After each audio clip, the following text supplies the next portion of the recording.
Welcome to Stars and Swords. I'm Alistair Stevens. This week we conclude our 12th unit and our discussion of David Sodergren's novel, The Haar, just in time for, the spookiest time of the year, the second month of October.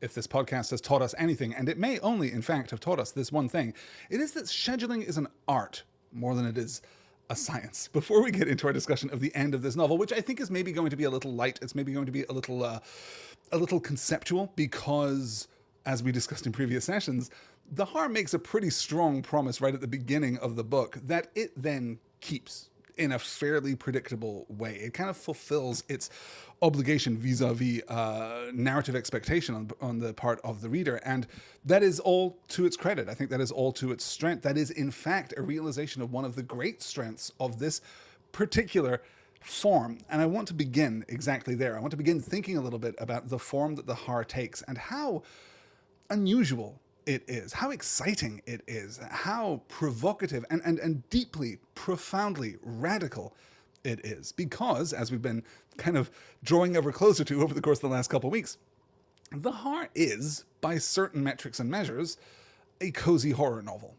And I want to spend just a moment thinking about cozy fiction. I want to spend a minute thinking about the origins of cozy fiction, particularly cozy mystery, because all of cozy fiction kind of comes out of a desire to reframe our interaction with pop culture. And when I say our, I mean the broad populace. I mean the, forgive me for this, moral majority, because that is exactly where it begins. That is exactly how we get to the rise of cozy fiction in the very late 1980s.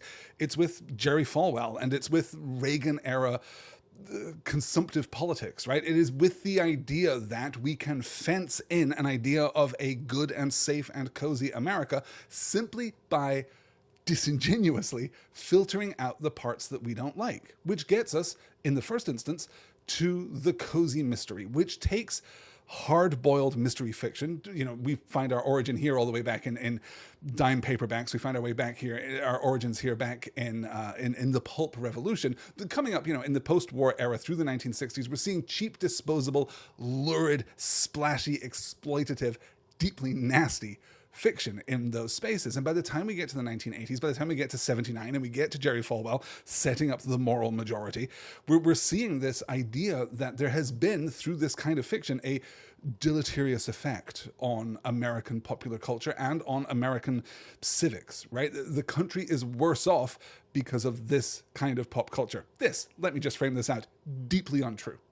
Has never been true, will never be true. Pop culture reflects the time in which we live. It, to a very limited extent, defines the time in which we live, right? It is not a path forward. It is an illustration of where we are. And cozy fiction, similarly, is a very careful and painstaking depiction of where we were toward the end of the 1980s, when cozy mysteries really begin to achieve a prominence in the marketplace. And this happens for deeply conservative reasons. This happens because we like the feeling of mysteries, right? Mysteries are great, especially as a social experiment, because mysteries affirm what we know to be true about justice. They affirm the deepest and most important foundations of our shared society. The idea of right and wrong, the idea of crime and punishment, the idea that there will be a process, right? The idea of individual exceptionalism arriving at functional solutions that actually meaningfully improve society. That's the bedrock of mystery fiction. That's why we love Sherlock Holmes. That's why we love mystery fiction as far back, all the way back to Poe. That's why it works and why it holds the position that it holds in your local bookstore, right? That's why there are as many mystery books in your local bookstore as there are basically any other genre. And one of the things that's so interesting about the rise of the cozy mystery is that it reaffirms all of those things that are primal, that are essential to our notion of the mystery novel, to mystery fiction, while stripping away any kind of realism, honestly. And that might sound like I'm taking a swing at cozy mysteries. I love a cozy mystery. I love cozy fiction. I'm very glad that cozy fiction exists in all its many forms, as I'll get to in a moment. But this reactionary development of cozy mysteries in the late 1980s really does come from a place of sanitization. It comes from a place of Bowdlerization. We want to strip out violence and bloodshed and sex. And we want to strip out ideas of politics, right? There's a reason that cozy mysteries are always set in small towns, because that is the canvas of the individual, not the canvas of the political, right? We're not interested here in necessarily looking at deeper issues. The crime, as it has been committed, is a simple one between two people, right? Maybe there's a financial incentive. There often is a financial incentive, because the one thing that we can't completely strip out of our political imaginary, even in the late 1980s, is the idea that money is where it all comes down to, right? And money is the beginning and the end of all of our social ills and misfortunes. So cozy mysteries bowdlerize the mystery form by stripping out everything that is objectionable, by stripping out everything that might be provocative to the right-wing, conservatively minded, moral majority, capital M, opinion space, the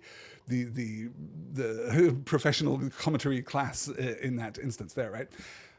But then what happens is really interesting, because certainly through the late 80s into the 90s, we see cozy mysteries kind of taking on exactly the expected form. They're very warm, they're very snuggly, they don't challenge the reader really in any way, not politically, right? They can challenge the reader in terms of plot, they can be enticing little mysteries, they can have great characterization, they can be funny, they can be light on their feet, because they're not really dealing with anything real. They have sequestered away the idea of crime and punishment into the sanitized space, and within that sanitized space we can kind of play a little bit, and that's fine. That is absolutely a thing that we can do.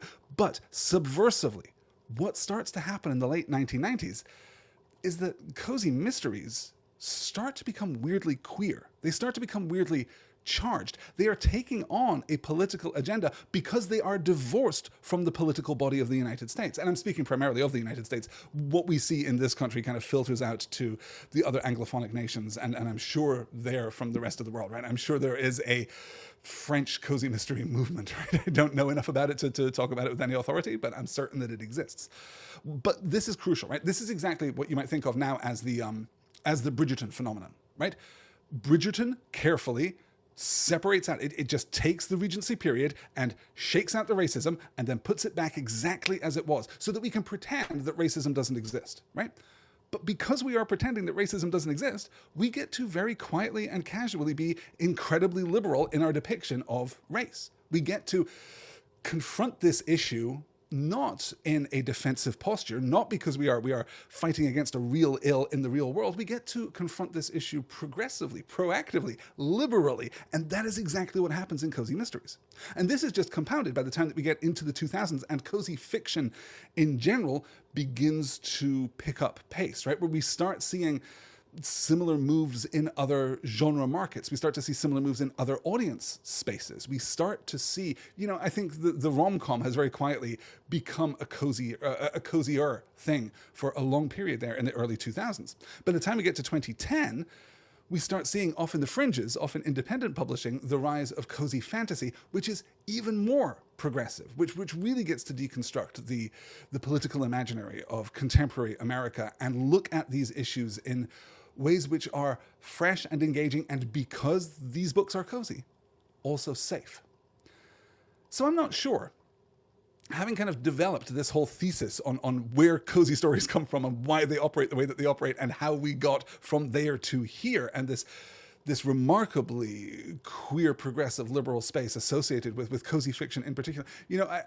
I don't use Instagram that much anymore, but boy, Instagram, well, let me say this. I am a cis-het white guy, so Instagram really believes that I want to see young women in states of undress. That is like, the algorithm is just delivering that to me all the time. But when it's not delivering that to me, it does really want me to watch reels of people being incredibly cozy. There's one woman who just does like she's in a tavern. She's playing the role of a barkeep in a tavern, and it's just like welcoming you, the viewer of the reel, into her tavern and offering you, nourishing food and a beverage and a place by the fire, and like, it is affirming in this really interesting way that, again, because it sidesteps the real political battles and ideology that we're fighting, or not fighting, but should be fighting, because it's sidestepping all of that, it gets to inculcate it under the surface. It becomes a kind of progressive ideology all itself, right? Because we are acknowledging the existence, even in the imaginary, of a utopian world in which these political challenges don't exist.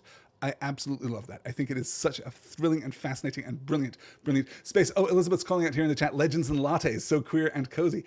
Yes, exactly right. And Skeepa's calling out chick lit as a genre in 2002. Absolutely right. Chick lit is, I think, very much, you could repackage chick lit, and perhaps we should, we can retroactively repackage chick lit as cozy romance. That's exactly what it is. It is a focus on a depoliticized state of society and culture in which these slight romances, no denigration intended there, I'm sure, but these slight, fluffy, airy little romances can exist without having to labor under the political ideology which dogs and besets us in the real world. Yeah. Horror, though.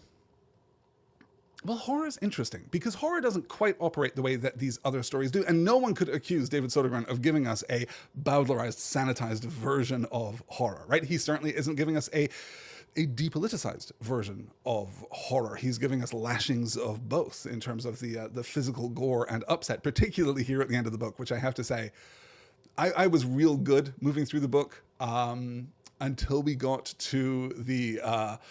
for want of a better word, sex scene. I found that very like viscerally, physically difficult to encompass and encounter. We'll talk more about that in a little bit. But I am interested in the ways in which Sodergren is taking, and I think other authors in this space are taking these ideas of cozy fiction and applying them in a way that speaks to the strength of cozy fiction, a kind of political agenda that is refusing to engage in the same old battles that we have engaged with time and time again. It is instead taking this blank palette, taking this blank page, taking this new starting point and positing a different world, if not a better world all the time in horror fiction, while also honoring the traditions that have defined this space for so long, right? The slashy, gory, bloody, visceral, shocking kind of traditions, particularly in the space that Sodergren's writing.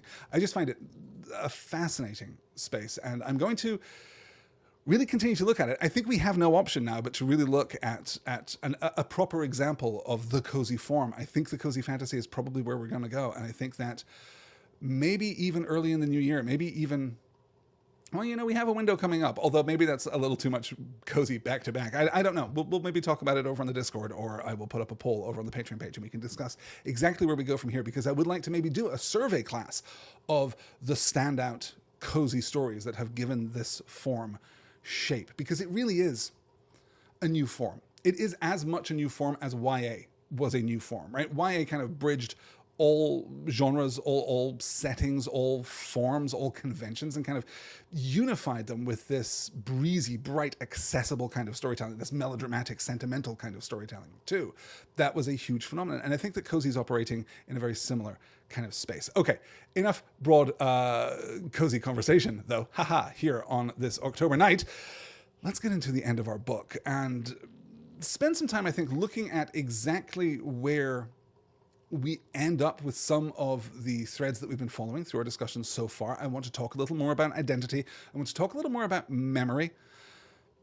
I'm challenged by the way that memory and identity are connected and disassociated here toward the end of the book. And I want to talk a little about where we end up with this story and how the book keeps the promise that it established so beautifully right at the beginning. Elizabeth's calling out, I always think of my grandmother driving to the Cat Who audiobooks.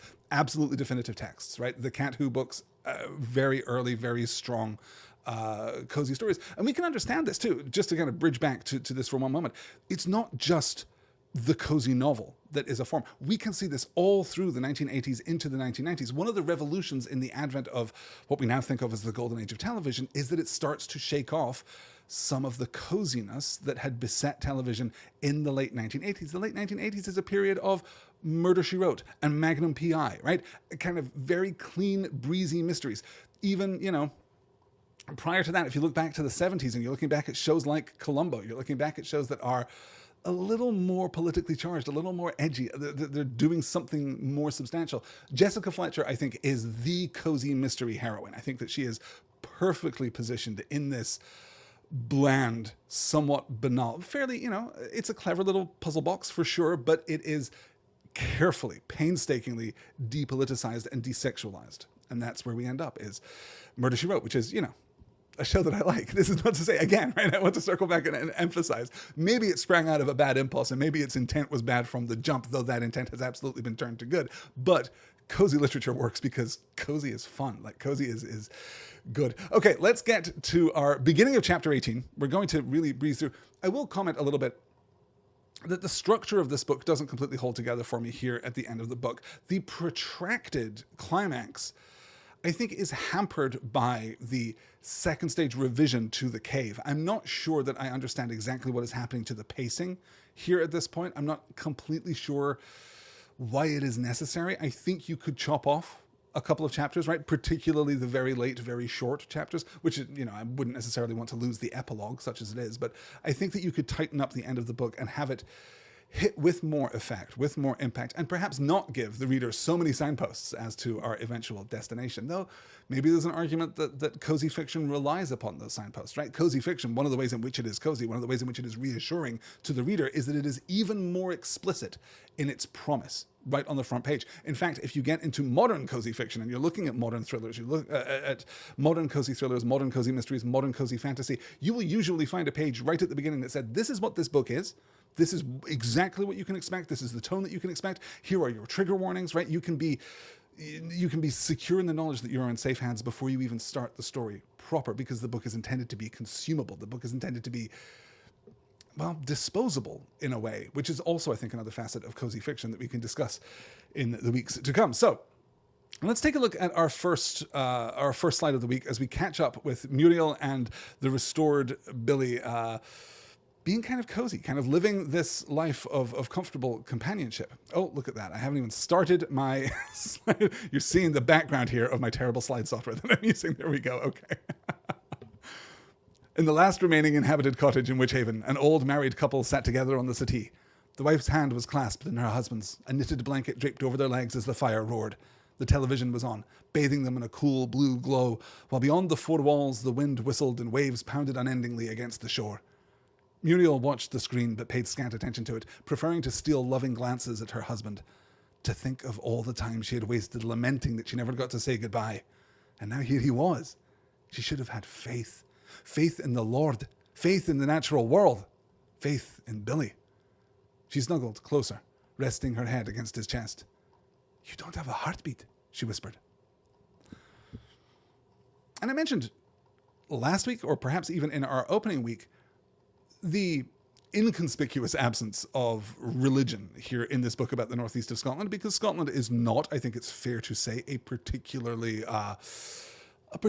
faithful country, right? Our displays of faith are small and intimate and private. We don't really have an evangelical tradition in Scotland. Church of Scotland churches and Church of Scotland services are usually understated. They're usually like a little under the radar. And the church-going population, even in the Northeast, where I would dare to speculate it's higher than it is in more urbanized areas, even there, it's not necessarily the case that everyone will go. As we know from this book, right, we're told that Billy didn't go to church on a Sunday, and that's not a reflection of his character. If you said that of a character in a rural setting in these United States, you would be saying something provocative. You would be saying something that is, a direct hook into that character's being and belief. That is an important thing to assert. With Billy, as we can see in this book, it's not an important thing that he doesn't go to church. Muriel does, he doesn't. So for all that we're not confronting faith, well, suddenly here it is, right? Suddenly, Muriel has, in large inverted commas, right, in large scare quotes, everything that she wanted. She's living the life that she wanted. Her husband is back. Except, of course, he's not. Which leads me to speculate about how Muriel is understanding this phenomenon and how we're going to anchor this phenomenon in Muriel's experience, right? We get the, here he was, she should have had faith. Okay. All right. So here he was, asterisk, right? She should have had faith. Well, faith, I think, is probably not a specifically bad thing, right? Faith in the Lord. Okay, maybe.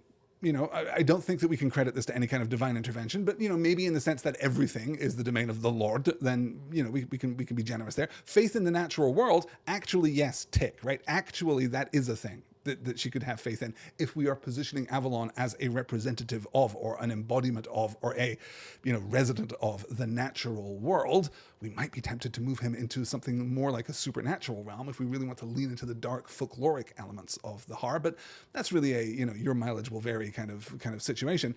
And then we paragraph break to emphasize how important this is, faith in Billy, which, it pains me to say it, right? But is inconsequential, is irrelevant to what is happening here. There is no part of what is happening here that is really, truly Billy.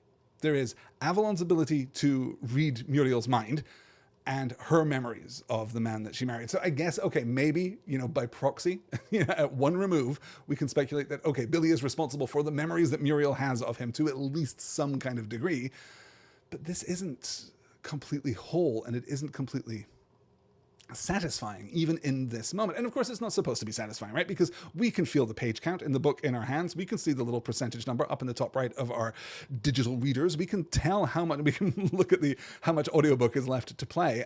We know that the story is not yet over, but we can feel the movement of it. We can feel the shape of it coming in here. I want to kind of present these things in terms of their, well, I was going to say moral schematic, but I don't even really mean moral schematic, right? I mean like theological schematic. I mean like cosmological schematic. I want to think about how we mediate between humanity and memory and Avalon's particular kind of genial monstrousness as we move toward the end of the book, because we're also going to get some counterexamples of more authentic monsters for sure. Skiba says, last time I was in Elgin, I walked past a church that had been converted to an Indian takeaway. So much for Christian devotion. Indeed. Exactly. Elgin, if you can ignore the big church of St. Stephen right there in the middle of the high street.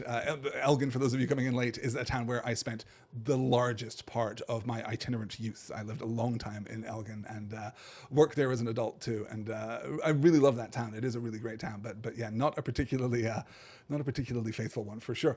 Okay, so we established then this image of cozy domesticity, completely insecure in it. The reader is completely insecure in it, even as Muriel is terribly secure in it. So we're going to move on to take a look at, we have this beat, right? Part of this has been being very careful in my selection of how we move through the rest of the book. We interrupt this moment of domesticity as they're thinking about their time together, as they're talking about their time together. Billy says that he is hungry and retires. Avalon, says that he is hungry and retires to the bathroom for the evening. Muriel goes to bed with this kind of hanging ellipsis sense of there is unfinished business, and lo and behold, there is unfinished business, because she is awoken later with a vision of herself as a young woman, which leads to another one of these scenes where we are dropped suddenly, like plunging into cold water. We're dropped into the POV of an antagonist, if we want to be technical, or just a villain, right? Just a bad dude. In this particular instance, it's Graham, right? As he's hanging out with Chuck and Denny, who have been working the night shift out there for Grant. And I want to call out the depiction of Muriel as we are in the POV of Graham, and we're seeing Muriel again, right? Scare quotes of Avalon here in the guise of Muriel, heavily sexualized, taking this opportunity to feed on these bad guys, right? These guys who definitely deserve it, but who are still taken to some gory excess here. A ghostly white figure stalked across the dunes. A woman, her long hair billowing behind her. Graham squinted. Is she? She is, said Denny. She's fucking starkers. The woman strode purposefully, her bare breasts bouncing with each step. You all right, love? Shouted Denny. She didn't answer, just kept walking toward them, seemingly unashamed of her nakedness. Graham felt a stirring in his groin and knew the others did too. He reached into his jeans and adjusted his cock as the woman drew closer. Shit, she wasn't a woman. She was a girl, barely out of her teens. Look at the fucking knockers on her, said Denny. He sounded impressed, and Graham couldn't blame him. The girl was gorgeous, with eyes so grey they sparkled. Her long brown hair cascaded over her shoulders to the tops of her breasts, her shapely legs descending to the dark patch between her thighs, something Denny had always said he despised. And I'm not sorry, dear listener, for cutting that excerpt off where I did.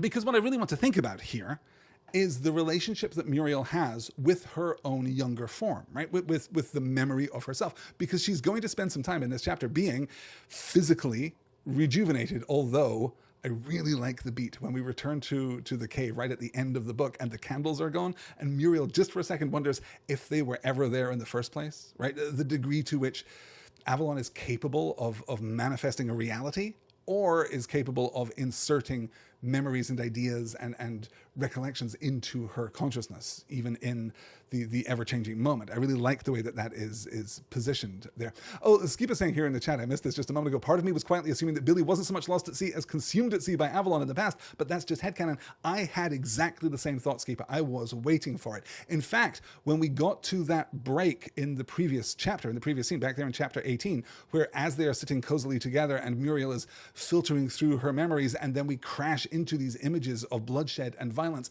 other memories from other lives, from other beings that have been consumed by Avalon, I thought we were going to get a nudge there that actually he had taken Billy, and that's maybe how he found his way to the beach in the first place.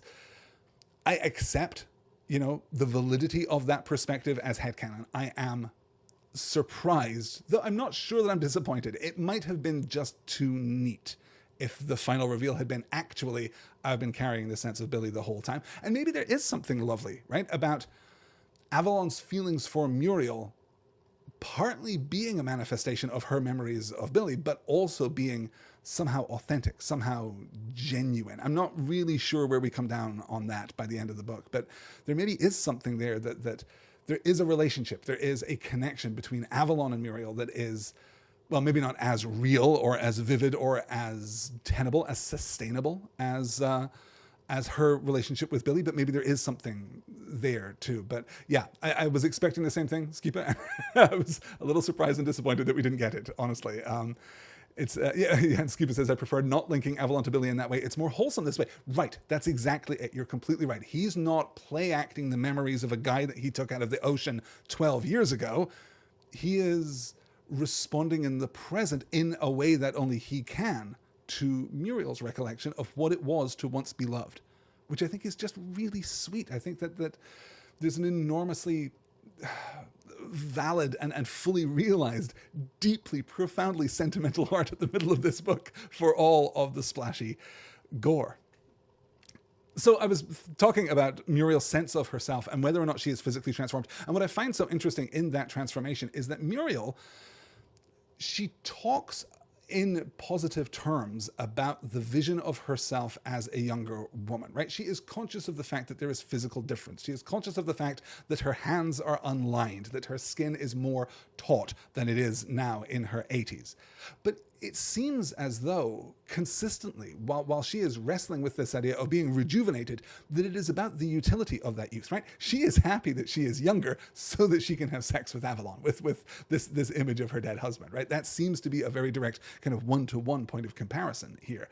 And that is enormously liberating because it frees her from the idea of youth being associated with, well, with beauty, certainly, right? But also with value, with desirability. The fact that she is who she is. Again, separating out these ideas, right? This dualist idea that you are who you are and you have a body. And that body is a mutable, changeable thing, whether you like it or not, right? No matter how much money you spend or the incredible procedures that you will go through in unlicensed clinics south of the border, your body will change and it will decay over time. And that is connected to who you are as a person, but it is not definitive of who you are as a person. I find that's really interesting and really powerful. The allure of youth is not what compels Muriel to move forward in her relationship with Avalon, and that's refreshing, honestly. And I like here, too, how desirable, right, at the same time, semicolon, kind of connected thought, but a new perspective here. I genuinely like here how attractive Muriel is as she's presented to us, because this is an Avalon conjuring up an image of this fictional hot girl who's going to go along the beach and leverage these men's awful sexual desire, right? They're incredibly selfish and heightened sexual desire. This is Muriel's memory of herself. That's all that Avalon has to go on. He's recreating how Muriel pictures herself in her youth when she knew that she was lovely, which I find really affirming. It says, affirming in that particular modality, but also brutal because it is juxtaposed so tightly, so explosively, so violently with the scene that then plays out on the beach. I mentioned also the, I guess this is the point where I wanted to call this out. Yes, I mentioned the, how Sodergren kind of calls his shot, how he will foreshadow an event with a minor form of that event. He will introduce an idea take a beat and then commit to that idea fully. And of course, he's absolutely doing this here. We get the introduction of the dynamic or the experience, right? This is Muriel on her couch, on her settee, with the image of Billy, remembering her first sexual experience. Painful, shocking to both of them, compounded by this youthful image of herself, of Muriel, right? Even the blood of her loss of virginity. One of the very few times that I can remember in modern fiction where a kind of very traditional conservative approach to like notions of virginity and maidenheadness, this actually has like direct plot relevance. I really like, or I guess not if plot relevance, then at least thematic relevance, because of course we're juxtaposing that small intimate recollection of Muriel's with this incredible, overblown, really difficult sex scene with Chuck and Danny while Graham initially watches and is then subsumed by the form that Avalon takes, right? As we see this image of young Muriel, Avalon taking this form of young Muriel, breaking down, being physically violated, torn, destroyed by the act of sex itself, just as, metaphorically, the same thing happened back with Billy when she was young. And then at the end of the sequence, Avalon's final feasting, his as he jokes the following day, right, his 3-course meal. We wake the following morning with Billy rejuvenated, cooking in the kitchen, a little scene of domestic, not quite tranquility, I suppose, but domesticity in a really interesting way. Then we go for a walk in the silence of the stalled construction, and we wind up in the place that we had been foreshadowing all along in Rory's cave. Let's take a look at this slide. The cave was lit by candles, hundreds of them. They lined the walls. They were perched on rocky outcrops and glowed softly in nooks and crannies. A red and white blanket lay across the sand, a bottle of wine with 2 glasses atop it. Muriel slowly spun around, taking in the glorious vision. It was as she remembered it the day of Billy's proposal, right down to the smallest, most imperceptible detail. The only thing missing was the faint whiff of fish and seawater emanating from Billy himself. She turned to him, awestruck, and he took her in his broad arms. "Are you happy?" he asked. "Oh, Billy, it's..." He kissed her. Muriel felt a tremble within her as she ran her hands through Billy's hair. She looked into his eyes, tracing her finger down his face. But something was off. The hand. It wasn't hers. It was young, with not a wrinkle or liver spot in sight, and yet it was attached to her arm, her impeccably smooth and youthful arm. "What have you done?" she said, touching her face. It was soft but firm, the skin around her neck tight. "It can't last," said Billy. "It tires me. But for now, enjoy it." So again, right, to circle back to this idea that Muriel's youth has a utility, that Muriel's youth has a direct applicability to her situation right now. She's not young for the sake of being young. She's certainly not young for the sake of being beautiful. It is not the case here that Avalon has functionally de-aged her in order to have, a more satisfying sexual encounter.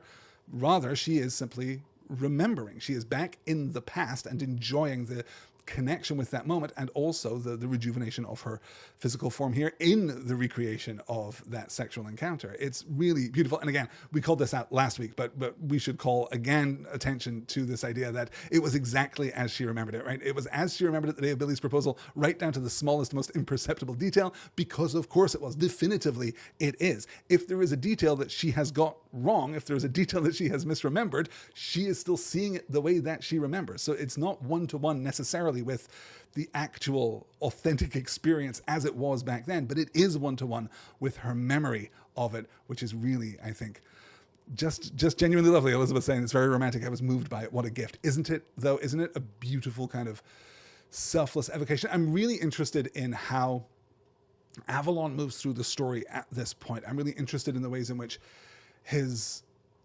compassion, his affection for Muriel is obviously fed, inspired, developed by her recollections of Billy, right? There is a harmony happening there. There is a reflection almost happening, an echo chamber happening there, right? But there's also this distinct, genuine care and compassion from Avalon, the sea creature, right? That he is developing his own feelings for her alongside the feelings that he's remembering, and that those two are being hybridized, that those two are being melded together in a really interesting and compelling way. We then return to the cottage and the confrontation with Patrick Grant's aide, the young woman whose name we will finally learn in the chapters to come is Shirley. We get this confrontation there, and then we get a certain kind of resolution. Let's take a look here. If I've said it once, I've said it 100 times. I don't fear death, she said. Billy looked at her through his glassy eye. When the time comes, I will accept my fate and take my place by the Lord's side. I know there's something afterwards. I don't know what, but I know there is. I've always had faith. I've lived a long life and I've tried to be the best person I could, even though I've made mistakes. We all do. That's what life is, a series of mistakes you learn from. She glanced at Billy with love in her eyes, the light reflecting off his transparent form. Billy Macaulay, you were the best thing that ever happened to me. When you left, my heart broke. I wasn't sure it was fixable. I wasn't sure I wanted it fixed. Some nights, I thought it would be best if I just closed my eyes and never opened them again. At least then I might see it again, but something kept me going, kept me carrying on all these years. She smiled sadly. It was hope, Billy. I always had hope. And now here you are, you're back. You were taken too soon. She paused. I didn't get to say goodbye to you then, and I don't intend to now. We belong together, Billy Macaulay, and that's how we shall stay, together. Billy swam toward her, layering his slick body over her chest and shoulders in an approximation of a hug. Muriel closed her eyes and thought of Patrick Grant's smug face, of his son Connor kicking her to the ground, of the woman with the perfect teeth. She thought of them all, and she smiled. I don't fear death, she said, but they do. An ominous ending, a moment of resolution here. And again, another really interesting point of speculation, right? We are actively invited here to speculate about what it is that Muriel is thinking and feeling, because I think it's pretty easy to position her as, yes, a woman of faith, a woman who believes in her eternal reward, a woman who also simultaneously believes that her husband was taken too soon and has been holding on, partly from these connections to her friends, right? To Arthur, to Witch Haven in general, and partly to the memory of Billy, to the care of the home that Billy built for them, to kind of the continuation of their experience in the world, because it seems as though there is an argument being made here that genuine experience in the world is worth something unique, that it is worth something more than simply the recapitulation of memory, even if those memories are authentically shared, if they're honestly shared. But what we see here is Muriel extending this idea that I was ready. I am ready, right? I'm not afraid of death because I know what happens afterwards, and that's going to be fine. And I will wind up in my eternal reward with my husband. And that's not how the book finishes, you guys, right? We get this swing from Muriel at eternity, at immortality, with a version of Billy that we are never allowed to forget is not really Billy. Even if there had been this argument, right? Skipa, I think this is back to where we come back to this idea of perhaps Avalon had eaten Billy in the past. Even if that had been true and they had existed within the body, the being, the corpus of Avalon, then there would still have been a kind of connection, right? We would have been prioritizing there the notion that memory is, in fact, fundamental, foundational for identity. That in a sense, a basket full of all of your memories is kind of functionally you, right? If there's any kind of consciousness, if there's any kind of awareness. But that is not, I think, where we wind up. So we're left with a passage here that is provocative, that is beautifully written, that is so romantic, that is so heartbreaking, but also invites us to wonder whether or not Muriel is on the wrong path here, whether or not this is actually a mistake. You know, morally speaking, cosmically speaking, I suppose, theologically speaking, for sure. The next day, after this sequence, having decided that though she doesn't fear death, they do, we really begin the final confrontation with Grant and his son and Shelley all showing up at the cottage while Billy is still dormant, still hungry. The media arrives and we start our progression through the very end of this story. And I mentioned before that for all that I am politically deeply, profoundly aligned with what Sodergren is saying in this book, right? The satire here is preaching to the choir as far as I am concerned. I am absolutely on board with it. But I think it is a fair criticism of this book that the Grants in particular are underdeveloped. I really like how the woman that we now know to be Shelley is introduced. I really like the way that she is established right at the beginning, where she is walking this very fine line of this forced civility, this very brittle kind of this brittle kindness to this old woman, which is obviously paper thin, is obviously completely transparent, in fact, but still is there for the formality of the thing, for the appearance of the thing, but Patrick Grant and Connor Grant, as we have seen previously in that sequence on the beach, are just freed from the need of decorum. They are freed from the need of appearance. They don't have to pretend to be anything because they have the great liberative power of money. Let's take a look at one of, not even necessarily the definitive moment in which Grant is revealed to be all that he is, but just a representative moment. Muriel glanced out of the window at the approaching vehicles. More vans blocked the road, battling for space. BBC, STV, Sky News, they came in droves, doors sliding open, young men and women in smart clothes piling out, fixing their hair and practicing smiles. "It's over, Macaulay," said Grant. "You lost. Credit where it's due, you lasted longer than I expected, and for all that, you have my respect. Not many people can't be bought." "You're a charlatan," she said in a low voice. "Sticks and stones." He shrugged, then turned to the woman. "Are they ready? Let's get this over with. I flew halfway around the world for this." "I'll tell him the truth," said Muriel. "You won't tell him a damn thing," said Grant. His face reddened in anger. "Who's going to believe you?" "I'll tell him you killed Arthur. Don't you get it? No one gives a shit. No one cares. You're old and you're poor. Society washed its hands of you a long time ago."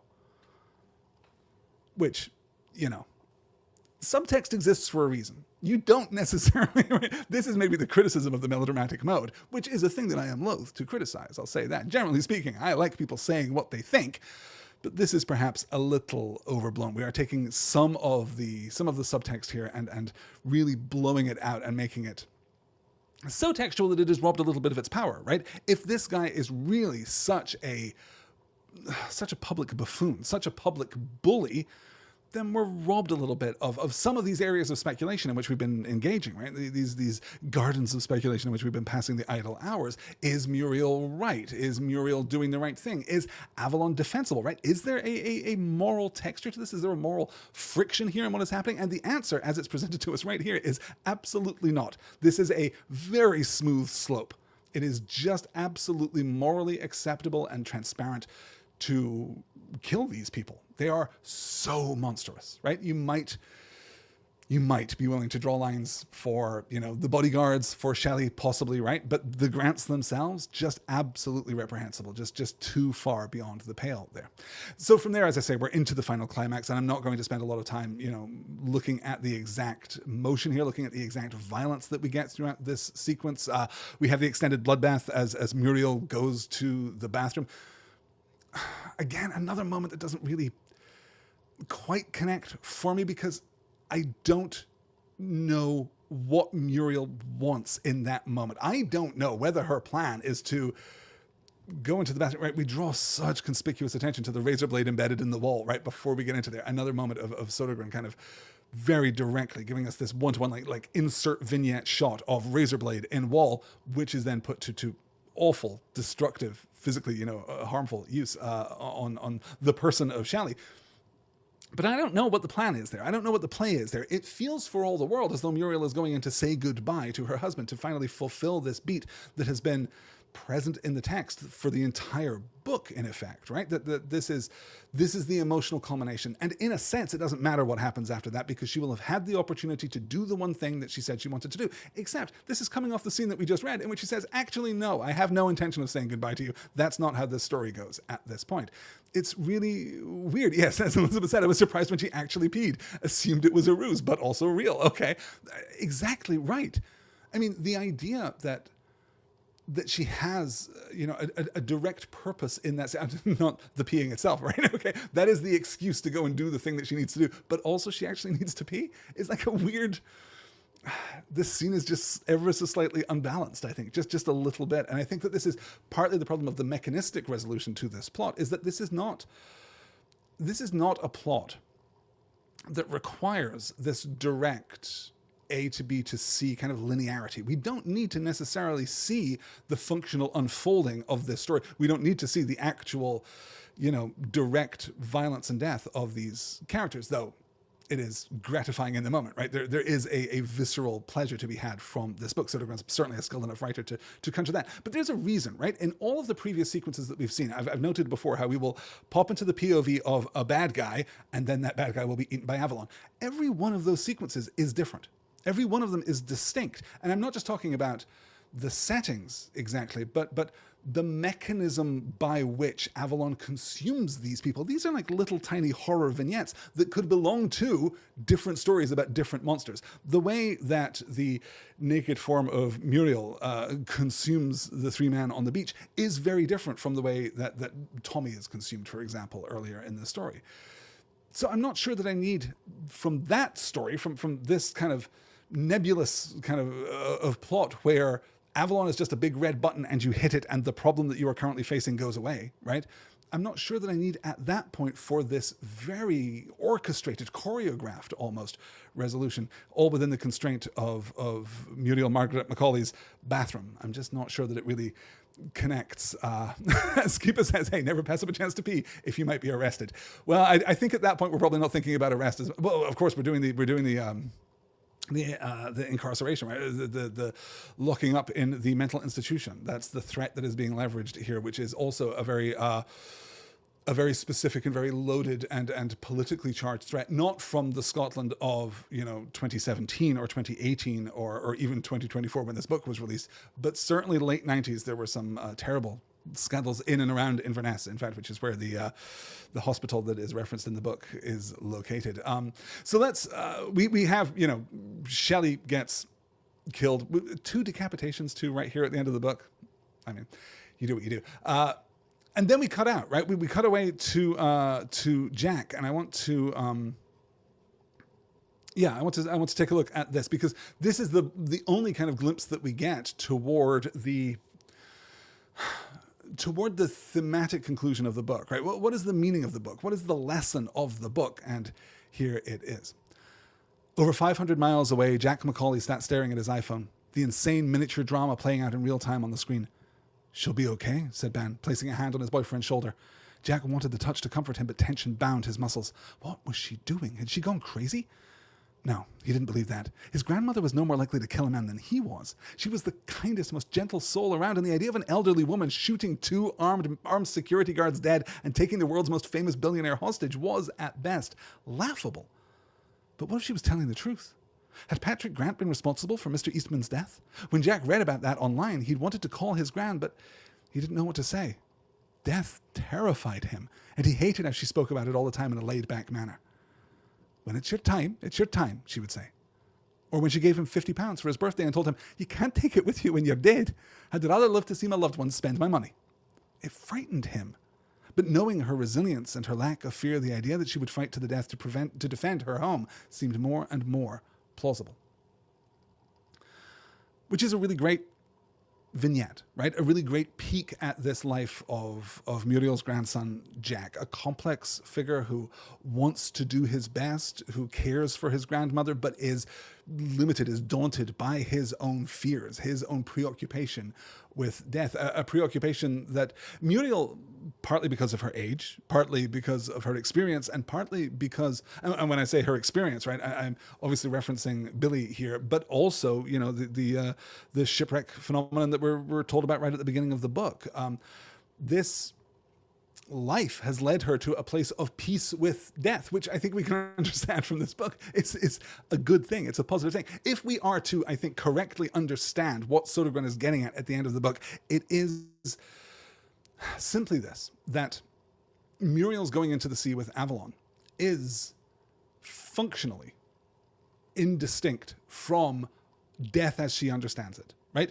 It is going to be a giving up of her corporeal form, a becoming of memory and impression and sense, whatever spark of personality, whatever spark of Murielness there would be in the afterlife is here contained within Avalon, that he is the heaven that she believes is waiting for her, and within him is the fragment of Billy, right? She knows because she put it there, right? If there's a dubious kind of bit of moral calculus that we do here, it is that she is theologically giving up the possibility of spending time in heaven with the real Billy to spend time in this this aquatic heaven, this biological version of heaven with someone who is her memory of the man that she loved as distinct from the individual. And I'm not sure whether we come to the end of this book and we think, good for Muriel, that was the right call, that was the right choice. And, part of the scaffolding that we see here, part of the enormous violence of this finale, it seems to me, is an attempt to compensate for that. We are driving her to the point of desperation. We are driving her to the point of having no option left and choosing, therefore, the very real possibility of a continuing life with Avalon versus this moment of fear. And I wonder, do we see within Muriel the spark of fear? I've been looking for it. I've been looking for moments where she questions the possibility of her faith, when she questions her real belief. And if we are then supposed to read it as a compromise, if we are supposed to understand it, that she is settling for the thing that she knows to be real, even if it's not really real, right? She has a kind of Billy with her now forever, even if it's not the real Billy, because there's a chance that the real Billy's not waiting for her on the other side. But this vignette with Jack affirms, rather, that prior version, that her faith is unshakable, that she's kind of been ready for this forever. And I really just love the way that we bounce out to Jack's POV here. I think it's very effective. And the way that we close this up right at the end of the story really works for me, I'll say that. So we cut back to Muriel leaving the cottage. This is after the bloodbath in the cottage itself, and walking back to the cave with Grant and the wheelbarrow and the slopping bag full of Avalon. And we get into the cave. We have this final shared moment between the vision of Billy and Muriel, punctuated with a surprising moment. Let's take a look at this. I really love how this is delivered on the page. Muriel stepped back and took Billy's hands in hers. They were so cold. "Thank you," she said. "For what?" "For coming back to me. It was so hard without you. I managed, but it was so hard." "You'd saved my life." She smiled, but she wasn't sure what he meant by it. The candles were lit again, candles that moments before hadn't been there. The glow played off Billy's unshaven face, the flames reflecting in his eyes. "It doesn't have to end like this," he said. "I think it does." 50 million, muttered Grant. "Fucking old whore won't take..." She turned and shot him. I don't like AI. I think that large language models are a boondoggle that have been rolling around for many years now and are finally, it would seem, about to crash and burn and take some very undeserving people with them, unfortunately. I don't care for ChatGPT and the damage that it has done in the world. And I'll tell you this with specific viciousness and fury. You can take my M- from my cold dead hands. M-dashes are brilliant. They are a linguistic tool, a punctuative tool, unlike any other. And to see Sodergren deploy one so beautifully right here as the punctuation, the lead-in, the breaking point in Muriel's patience, the breaking point in Muriel's resolve, whatever it is that happens here. She turned and shot him is excellent punctuation. Right there. Skeep is saying here, yeah, it's enough of the real Billy to be attractive. Besides, there's nothing to say she can't eventually die and be with proper Billy later. Except that I think that the perspective, I mean, yes, I can't argue that point, but certainly my feeling of Avalon and the pressure that we put on Avalon's longevity, right, is that Avalon is effectively immortal. That I don't think that he's already dealing in timescales that are radically beyond any, living life that we know of on the planet. But I mean, you're right. It's possible, but I would have liked a line that would have justified that, right? A line that would have explained that or explored that a little bit. Because again, right, I don't think that this is accidental. I don't think that Sodergren is just kind of, making his word count and then getting out without really thinking about what comes next. I don't think that this is accidental. I don't think that it's incidental. I think that he is offering us a very complicated, right? As we saw in that slide, as Avalon says, "You saved my life." She smiled, but wasn't sure what he meant by it. Well, on the one hand, it's very straightforward and literal, right? She saves Avalon's life. She takes Avalon from the beach and restores him. She feeds him blood. She gives him back his sense of being, his sense of himself. We don't know what would have happened to him on the beach had she not been there and exhibited that kindness. But the fact that she doesn't know what he means in that moment, is she thinking of him as Billy 100% in this moment? Is she thinking of their connection being more significant or differently significant? Is Avalon meaning, in fact, that it is differently significant, that it is more significant? It's all possible. I think there's a lot. Yeah. But he admitted that he thought he was dying on the beach when they met. Yes. No, I think you're completely right, Skipa. There's a real. There is a sense of incompleteness here. For all of the melodrama of the rest of the book, for all of the times in which characters say very clearly and explicitly what it is that they mean, there is something nebulous. There is something Haar-like right here at the end of the book, right? The fog kind of comes down and we're not really sure what to make of the underlying shape here. I should be wrapping up for sure here. Let's get to the final justice here for Patrick Grant. This is Muriel is consumed within the cave to some degree or other by Avalon. We cut out to the news crews, right? Again, jumping into this third person POV, which is very strong, very bracing. They are shocked to see Patrick Grant emerge from the cave and decapitate his son before walking out into the ocean. Patrick Grant reached the edge of the water. The tide lapped at his bare feet, but he kept walking. His guards followed, exchanging nervous glances, asking Grant if he was okay, and did he not want a jacket, and what had happened in the cave. Soon the water was at his knees, and still the guards followed. They weren't about to let their meal ticket wash out to sea. When it reached their waists, two of the men retreated to dry land. And when Patrick Grant turned back to the shore and spotted a woman recording him on her phone, he raised one hand in the air and waved to her. "Goodbye, Jack," he shouted, "and remember your promise. I love you." Grant smiled, and as the last of his guards abandoned him, he turned away and walked further into the sea until the waves crashed over him one last time, and he disappeared from sight. The police and his guards stood by the water like lost lambs, waiting for him to resurface, but it was not to be. Patrick Grant was no more. A kind of justice, right?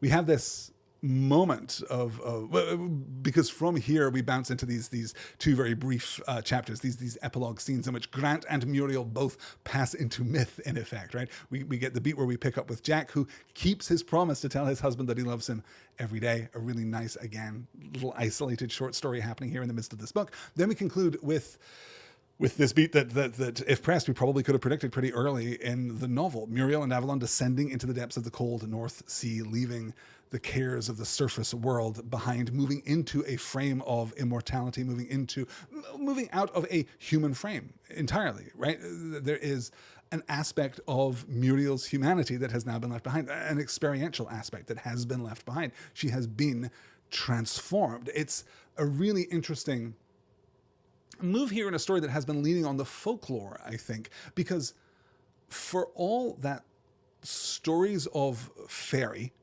tend to end in some kind of transformation, the transformation is rarely so complete. The transformation is rarely so full. Generally speaking, fairy stories don't end with the mortal remaining in fairy forever, right? Which is kind of a version of what happens here. I wanted to call out the idea that right there in that final passage, we get the note that Muriel's wondering whether or not the Grant organization would continue its troubles in the northeast coast of Scotland. And then actually it doesn't matter, right? We're seeing this from her POV as her cares drift away and she's orienting herself to her new life. But it might have been nice if Grant, before walking out into the ocean, had, well, maybe it's sufficient, right? Maybe it is sufficient that decapitating his son and then walking into the sea, never to be seen again. Maybe we can infer that, in fact, that would take down that organization. But I'm looking at the world in 2025, and I'm not sure that I have that kind of confidence. That is going to do it for our discussion of the Haar. A really interesting, provocative, powerful book. It is ragged. It is scrappy. It is just splashy in the best way. I think it is a really visceral experience to read. Also, it has this enormously romantic, sentimental aspect. It has this really affirming and lovely thing. And if I'm hesitant about the ending of the book, it is not that I don't want Muriel to be with Avalon, right? It's not that I'm in any way dissatisfied with the end of the book. I'm just wanting Muriel to have, the right choice here. I really appreciate that part of the story. I think it's really lovely. We should absolutely praise this book for positioning this story in the perspective, in the being, in the physicality, right? We haven't talked that much about bodies this week, weirdly, but obviously, as I've said in previous weeks, this is a story that is very much about bodies and identity and the connection between who we are and what we are, in the sense of that dualistic notion of soul and flesh. but anchoring this story in the body of an 80-year-old woman on the northeast coast of Scotland who is isolated and sad and kind of thinking about death in a way that is drawing closer and closer to her, thinking about, the fact that one day soon she will not wake up again, and maybe that won't be the worst thing because maybe she's done everything that there is to do. Maybe there is no more hope, right? Specifically a quality which is called out there at the end of the book. It's really powerful stuff, and I'm glad to have read it. I'm glad to have read it all in the company of you fine folk. It's been a really lovely experience reading through this and getting to chat with you every week. And we're going to continue spooky season with the results of the Stars and Swords poll. We are going to be moving forward. Let me call up my schedule slide here. Oh my gosh, look at this. I actually, I didn't note in my notes that I had pulled the slide. I thought that I had, which was why I was kind of padding it out a little bit. You know what? We're going to read the last slide of this book. How about that? Just because I did pull it and I did want to comment on that very last line. So this is Muriel. This is, the last part of her epilogue. She wondered if the Grant organization would continue to wreak havoc after the loss of their glorious leader, and then realized it no longer mattered to her. She would never return. Up there, she was obsolete, a tragic memory. There was no place for her in that world, not anymore. But she didn't care, because she and Billy were together again and would be forever, even after she had forgotten all about her old life and who she was once. The names Muriel and Billy Macaulay slowly fading into oblivion as time swam inexorably on. The idea frightened her a little, but the fear would pass. Goodbye, she thought, as Muriel Margaret Macaulay, 84 years young, let go of the past and calmly succumbed to the darkness of the ocean. Which is, of course, very tempting as a representation of a kind of death, right? Not an ascent into heaven, but a descent into the sea. There's something really lovely and balanced there, but also we are given the power through speculative fiction, right? Through this piece of horror writing, through this story and the world that it presents to us, to see it not as a metaphor, but to see it as something that is real and vibrant and a reward for her. Not a passage onto something insubstantial, but a passage to a different kind of substantial, right? A passage into a different kind of experience. The letting go of her identity, but the holding here of something that is more important. The idea that everything that she was, that everything that she can remember, that these things are going to pass and that that's okay, because the thing that is Muriel will persist and the thing that is Billy will persist. This is an interesting perspective. This is a fascinating perspective and a heartwarming perspective on this question of dualism that we've been discussing through the entire book, right? In the end, it seems that being and seeming kind of are the same thing, that there isn't a duality. There is what is. There is this spark of essential personality, and then everything else, even memory, even mind, even imagination, and the body, all of these things are separate from that. And all of those things can float away. All of those things can drift away from you, but you will remain. And that's something to think about, certainly, as we move out of this book and into, as I promised, our next book. You all voted very wisely, very well, I dare say, over on the Patreon page for our 13th unit, our super spooky, super Halloween unit, where we're going to look at The Haunting of Hill House by Shirley Jackson. This book is basically the same length as The Haar. We're going to cover it in the same amount of time. We're going to take 3 weeks. It is, however, only 9 chapters and not the 30 of The Haar. So these readings look as though they are very short, but as I say, we're going to cover this book with a fair amount of rapidity, although that will still be more than enough time to do a careful reading. As you are reading the book, I will urge you, if you have never yet read it, please spend a little bit of time on the first page, spend a little time in the first paragraph, because we're going to be talking about it at length. It is fantastic. As I've said before, arguably the best opening paragraph in English literature, certainly in horror writing, certainly in speculative fiction. I think it is just brilliant. So, The Haunting of Hill House, over the next 3 weeks, I'm going to watch the it's Mike Flanagan, isn't it? The Netflix adaptation that went out a few years ago. I haven't seen it. I haven't seen minute 1 of it as yet. So I'm going to watch it, and then I'll decide whether or not we want to do a bonus episode about it, because we're a little behind in our bonus episodes now. Here we are, finished with The Haar, and I still have a bonus episode to do for Sense and Sensibility, and then I want to do another bonus episode, obviously enough, for The Shape of Water. So I'd like to do both of those things back to back, and maybe then we'll get to the, 10 episode run of The Haunting of Hill House, or maybe we won't. Maybe we'll just let that one slide on by. I think probably next week we'll start talking about what we want to cover next. I was thinking that it might be fun to put up a poll on the Patreon page of, genres, unit topics, like what kind of thing would you like to discuss, and then distill that down to actual texts the following week. I think that might be fun. So if you have ideas, if there's anything in particular that you would really like to talk about, if there's anything that you'd like to study over the course of, what is that, November into the beginning of December, then get in touch and let me know. I've got, as I say, an endless list of ideas, but nothing that's particularly like temporally relevant. Nothing that's really jumping out at me.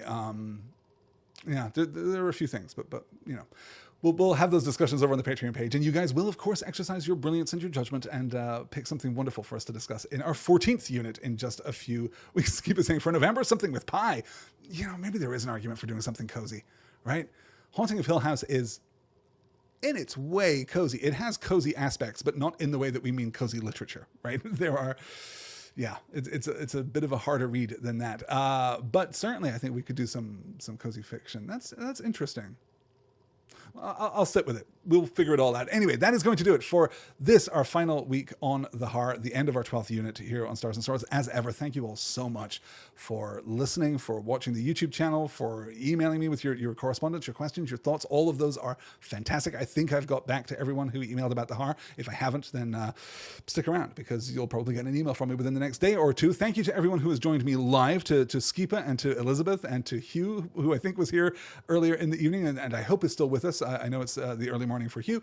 Thank you, everyone, for making all of this possible. If you would like to continue to support Stars and Swords, if you would like all of this, but more of it, then please do head on over to the Patreon page, patreon.com/nextword, where you can pledge your support to get access to all of those innumerable bonus episodes, many of which I have already delivered on, many of which I have already recorded and released. In fact, like the overwhelming majority of all the episodes that I said I was going to do, I have in fact done.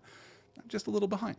But that's okay, because that'll give you lots of podcasts to listen to over, Thanksgiving, when you really need the distraction from the real world horrors of your family. That's going to a little bit of cynicism here as we wrap up the Haar. Thank you all so much for joining me. I will talk to you all next week. That's October 16th, 9 p.m. Central Time. The link will be available over on the Patreon page for the first 3 chapters of The Haunting of Hill House. Until then, please do take care. Good night.